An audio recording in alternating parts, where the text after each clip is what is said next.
ఇక్కడ సార్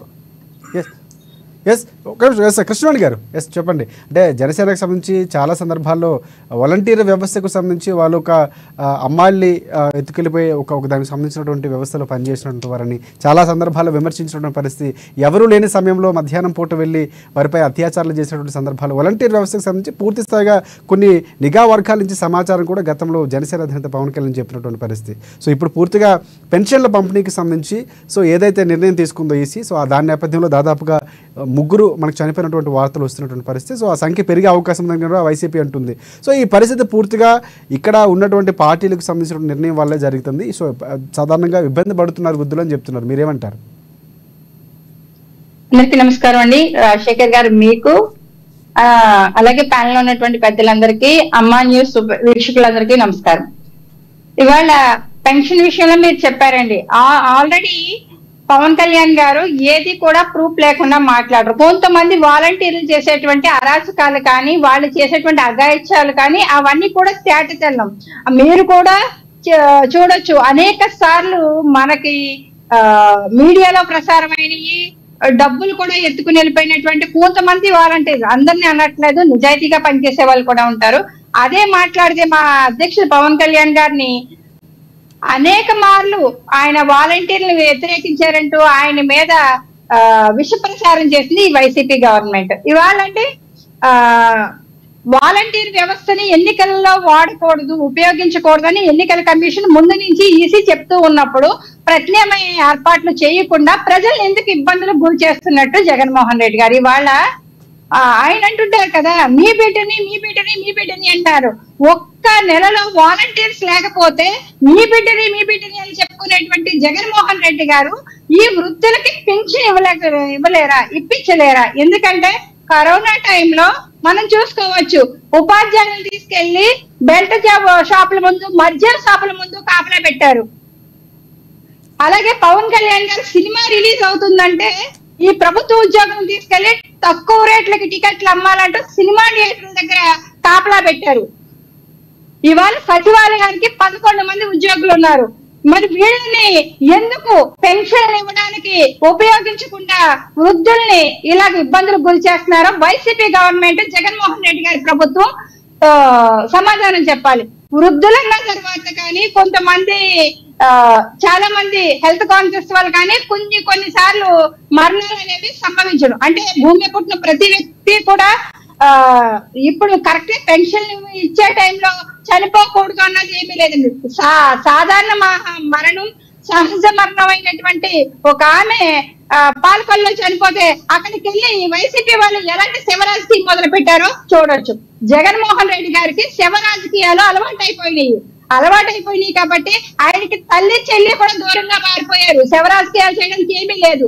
కాకపోతే ఏపీలో ఉన్నటువంటి వృద్ధుల మీద పడ్డాడు జగన్మోహన్ రెడ్డి. ఎప్పుడు కూడా శవ రాజకీయాలు చేసి గెలుద్దామనుకుని ఇవాళ ప్రజల ప్రాణాలు తీయడానికి కూడా వెనకాడకుండా జగన్మోహన్ రెడ్డి గారు చేస్తున్నటువంటి ఈ అరాచకాన్ని అయితే ఖచ్చితంగా కూటమి ఖండిస్తుంది. ఖచ్చితంగా మా ప్రతిపక్షాల మీద బురద వేయాలని చూస్తున్నటువంటి జగన్మోహన్ రెడ్డి గారి ప్రభుత్వానికి అయితే ఖచ్చితంగా బుద్ధి చెప్తాం. మా అధ్యక్షులు పవన్ కళ్యాణ్ గారు హెల్త్ బాగోక తీవ్ర జ్వరంతో బాధపడుతూ కూడా జన సైనికులకి, మా నాయకులకి ఒక పిలుపునిచ్చారు. ఎవరైతే వృద్ధులు ఉన్నారో, ఎవరైతే పెన్షన్ తీసుకోవడానికి వెళ్తున్నారో వాళ్ళందరినీ కూడా తీసుకువెళ్ళండి. తీసుకువెళ్ళ పెన్షన్ తీసుకున్న తర్వాత ఇంటి దగ్గర సురక్షితంగా దింపమని మా అధ్యక్షులు పవన్ కళ్యాణ్ గారు పిలుపునిచ్చారు. కానీ ఒక జగన్మోహన్ రెడ్డి గారు మీ బిడ్డని అని చెప్పుకున్నటువంటి జగన్మోహన్ రెడ్డి గారు అదే పిలుపుని వాళ్ళకి ఎందుకు ఇవ్వలేదు? వాళ్ళ ఉద్యోగులకి ప్రభుత్వం వారి చేతిలో ఉంది ఉన్నప్పుడు ప్రభుత్వ ఉద్యోగులకి అదే పిలుపునిచ్చి వాళ్ళకి పెన్షన్ అందేటట్టు చేయొచ్చు. కానీ శవ రాజకీయాలకి అలవాటు పడ్డటువంటి జగన్మోహన్ రెడ్డి గారు ఇంతకు మించి మాత్రం రాజకీయం అయితే చేయలేరండి.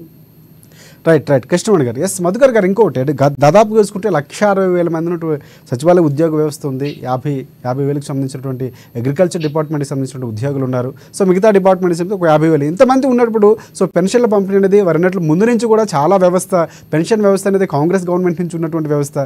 సో ఇక్కడ ఓన్లీ ఆంధ్రప్రదేశ్ సంబంధించి ఒక వ్యవస్థ ఉంది, అది కూడా కార్యకర్తలను చెప్పడంతో తప్పించినటువంటి పరిస్థితి. దీన్ని ఎన్నికలకు వాడుకుంటుంది వైసీపీ, ప్రధానంగా ఆరోపణలు వస్తున్నాయి. సో దానికి మీరేమంటారు?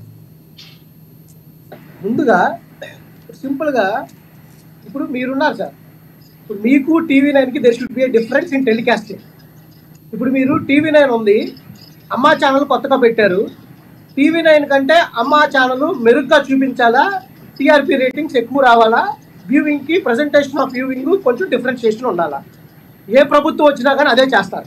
ఇక్కడ మధుకర్ గారు ఒక చిన్న అబ్జెక్షన్, మీకు ఛానల్ కంపేర్ చేసుకుంటూ మీరు ఉదాహరణ తీసుకోవచ్చు. మీరు అదర్వైజ్ డిఫరెన్షియేషన్ చెప్తున్నాను, మీకు డిఫరెన్షియేషన్ ఏదైనా సరే డిఫరెన్షియేషన్ మీకు చెప్తా ఉన్నా. ఒక ఎగ్జాంపుల్ తీసుకొని చెప్పాల్సినటువంటి బాధ్యత ఒక నాయకుడు. వేరే ఎగ్జాంపుల్ తీసుకోండి.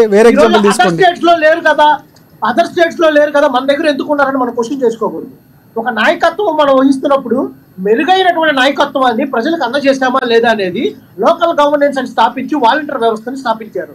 ఇప్పుడు మేడం గారు చెప్పారు, ఇప్పుడు జనసేన గారు ప్రతినిధి మేడం గారు ఏమంటున్నారు, ఇదే పవన్ కళ్యాణ్ గారు volunteers are anti national, volunteers are chain snatching, volunteers are involved in human trafficking అని చెప్పినటువంటి పవన్ కళ్యాణ్ గారు, అదే పవన్ కళ్యాణ్ గారు ఏమని చెప్పారు, నాకు అధికారం వస్తే ఇదే వాలంటీర్ వ్యవస్థను నేను కంటిన్యూ చేస్తానని చెప్పారు. ఓకే, ఇంకో మాటకు అందాం. ఈ రోజు వాలంటీర్ ని పెన్షన్స్ డిస్ట్రిబ్యూట్ చేయకుండా ఆపింది ఎవరు? నిమ్మగడ్డ రమేష్ గారు. ప్రొసీజర్ నిమ్మగడ్డ రమేష్ గారు కోర్టు ఎలక్షన్ కమిషన్ మధుకర్ గారు జరుగుతుంది. మీరేమంటున్నారు? ఆయన పిలిపించాడంట. ఏమని పిలిపించాడు? పెన్షనర్స్ ఎవరైతే ఉన్నారో వాళ్ళని మీరు తీసుకెళ్లి సచివాలయం దగ్గర ఇప్పించండి. ఎక్కడైనా మీరు చూసారా? ఈ రోజు పెన్షనర్స్ వెళ్తే ఇబ్బందులు పడతా ఉంటే వైఎస్ఆర్సీపీ వాళ్ళు దాన్ని చెప్తా ఉంటే దాన్ని ఎటకారంగా మాట్లాడుతూ ఉన్నారు. ఈ రోజు టీడీపీలో ఉన్నటువంటి ఉండవల్లి అనుష మేడం గారు ఆమె ఏమని, అయ్యా వీళ్ళు వెళ్ళి కూరగాయలు కొనుక్కోరా, పాల ప్యాకెట్లు తెచ్చుకోరా, ఇంట్లోకి వెళ్ళి కరెంటు బిల్లు కట్టుకోరా అనేటువంటి హాస్యాస్పదమైనటువంటి మాటలు టీడీపీ వారికి జనసేన వారికి చెల్లింది. మేమేమంటున్నాం? మేము హాస్యాస్పదంగా మాట్లాడుతూ ఉంటున్నా. ఈ రోజు నేను చెప్పేది ఏంటంటే 60 సంవత్సరాలు పైబడిన వాళ్ళు వికలాంగులు ఉన్నారు, వీరి గురించి మేము మాట్లాడుతూ ఉన్నాం. వీడియోస్ ఓకే, వాళ్ళు రాగలరు. 60 సంవత్సరాలు పైబడిన వాళ్ళు వీళ్ళు ఏ విధంగా రాగలరు? వీరు వస్తే ఎంతకాలం వెయిట్ చేయాలా? అంతకు ముందు సచివాలయ సిబ్బంది లేరు, అంతకుముందు గవర్నమెంట్ సెక్టార్ ఉంది. ఆ గవర్నమెంట్ సెక్టార్ ఏ విధంగా పరిపాలించింది, దాంట్లో లోటుపాట్లు ఏమున్నాయి?